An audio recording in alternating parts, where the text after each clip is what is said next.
Hi all, Hipper here. So we are out in the Yoshino again today, and I'm just showing you my newest build here. It is using the inspiration rune instead of what I usually use on Mikawa, and it works really well because it gives my turret rotation that last few seconds to make the ship really agile. And I also have the traverse speed in the first slot because Wargaming actually buffed that a while ago, so you don't get any negatives with it anymore. So it's 24 seconds to turn your 310mm guns. That's really fast.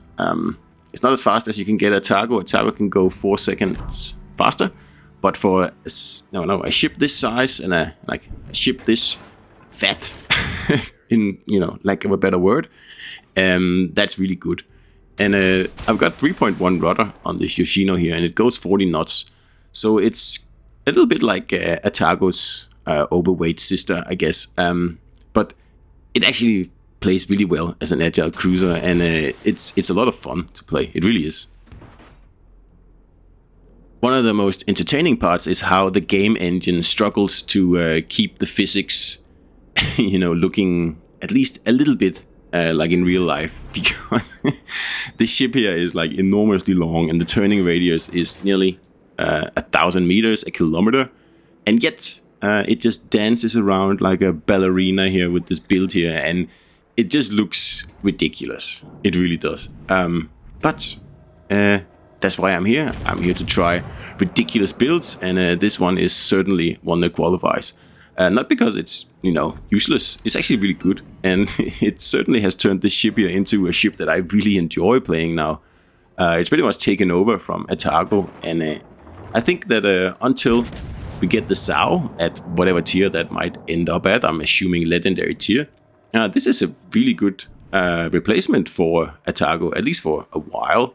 I mean, you can see here, if you have to actually make a 180-degree turn, it takes a while. But if you just want to wiggle and be annoying, then this is all you need. And the guns aren't going to be a problem anymore, because with Rune, they keep up to with the wiggling nicely.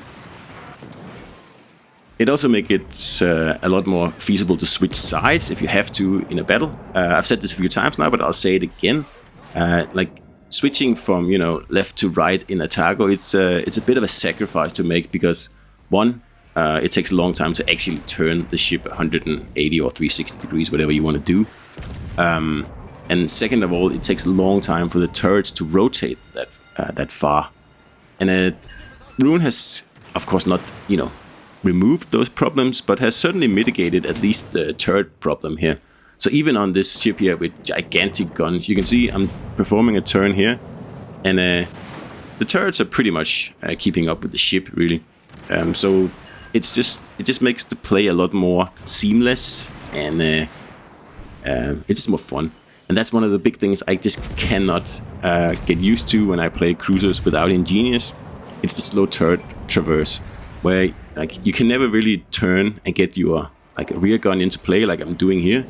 But I guess that's because you're not supposed to throw the ships around like I do, but that's what I like to do, and that's my thing, and that's what this channel is about. So if you don't like it, then go watch Aaron or something like that. Unfortunately, Yoshino, just like a Targo, doesn't have a radar. And it also has a very slow reload at, well, actually not that slow, but I think it's about 15-16 seconds here, which is, the same as a Targo, 2 tiers lower, by the way. So yeah, Wargaming, a little hint there. So with that in mind, it's not the best destroyer killing ship. That's also why I'm a little bit wary of going into the cap here. I'm just, hanging around here where I still have cover, at least until I have got rid of one of these battleships out here, because 2 battleships is too much. It's not as agile as a Targo, so I cannot just dance around the shells like that. But like I said, this is still really agile for a heavy cruiser at legendary tier. It's if you haven't tried this build here, you should try it. It completely changes the ship from a static HE spammer into a very active, agile ship that really rewards you with lots of fun like situations that you can get yourself into, and that's what's fun for me anyway. So we're finally getting some backup over on this flank here. So far it's only been myself, and also that's why I haven't really been pushing, because I have zero backup. Like, I know it's a small map and battleships can, in theory, cover you from pretty much all over the map, but these two battleships they were too far. They started the match, I believe, by reversing, and I mean, I don't want to take them on in full vision and give them exactly what they want. When battleship players start the match, they reverse 2 kilometers or something like that, and then they sit there and wait for easy cruisers that try to cap. And yeah, that's just not what I want to play into. I don't want to play into their hand, really. So just trying the AP there, but didn't get much out of it. And I usually stick to HE in this thing here, because the shells, I mean, it's 310 millimeter guns, so it's almost battleship caliber. And the HE hurts. I mean, of course, on some ships more than others, but with 310 shells, you can pin pretty much anything. And of course, you're going to get fires as well. So it's a very, it's a very rewarding ship to play, really. The damage will stack up nicely, as long as you don't get like too focused, because, like I said, it's not as agile as Atago. So you do have to, play the old-fashioned way here. You can see how I'm doing it as well. Just sitting here unspotted between the islands and whittle down battleships. You'll have to do that. And I mean, you'll have to do that no matter what you play and how you play. So the battleship that came over to my rescue, he pretty much helped out a lot over here. So that's 4 reds down, and I'll leave the destroyer to cap, because I'm too far away. By the time I get in there, the cap has been taken. So we're going to move over to the other flank, where there's actually enemies left. And as you can tell, it looks like they've also been reversing.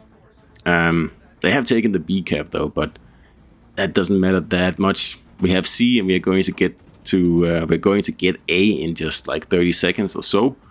And we just need to go over here and stop these reds from grabbing C, and that's pretty much all that has to be done. Now, you might say that, oh, that's not how you usually play agile cruisers, and you're right. First of all, Yoshino, like I said, it's not the best ship for, contesting destroyers inside a cap, especially if the DDs have backup. And second of all, I'm not really that used to this map here either, so I play it a little bit carefully here. I've only played it, I think, a handful of times, and in my opinion, I think it's a little bit too open.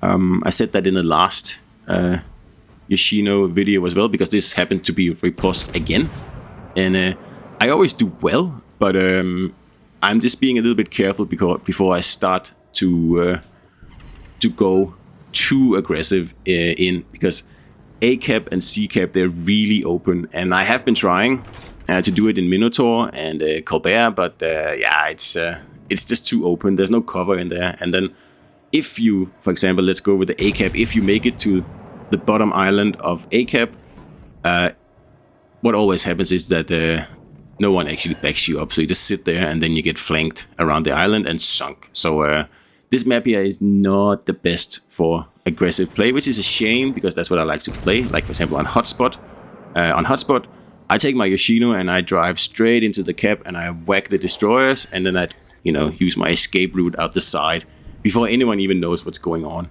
and that is fun. So this map here, a little bit disappointing so far. I know Little Peak really likes it, and I can understand that. It's a good battleship map. Like I said before, you can just sit and wait for cruisers, and if you have a range built on your battleship, you can pretty much cover the whole map from wherever you are. And there's not really any high mountains. There's a few, but the ones that are on the map, they don't really present a problem. So I believe we have a division here. And if you watch this channel, and by the way, we're down to 3 versus 2 now. So suddenly we lost a lot of ships. And if you watch my channel, you know that I don't like divisions, especially divisions that use skill to rebuild, like these two guys here. So I am just going to use my pretty well very well armored Yoshino here to just move in, and I have a side of torpedoes for each of them. That's the plan, because they're the last 2 ships left, and they're sitting very nicely in such a spot that I can just torp them. And notice that how I avoided that Musashi salvo there with the fast rudder. You can't do that in a stock Yoshino. And also Yoshino doesn't have very good bow armor. It's I don't remember what it is, but pretty much anything can overmatch you. So that's why it's so important that you have the fast rudder, so you can you know, pretty much just remove the bow from the trajectory of the battleship shells. That's what it's about, really. So can't really do much there. Just have to accept it, because otherwise the Alaska will get a good hit at me. So we're just going to approach these guys here, and this is where Yoshino is so much better than Azuma. I mean, I don't like Azuma. I never liked Azuma. I think it's the most boring ship in the game. Perhaps only Baltimore is more boring. But and also notice here, I used the fast rudder to get both turrets off, because I think my front turret was disabled, so I still wanted to fire 2 salvos, not just 1. And then we have Shimakaze torps incoming from that side. My torps are much slower, so I'm not gonna get him, unfortunately. And just, you know, setting up for a final torp run on the Musashi here, now that his friend is gone.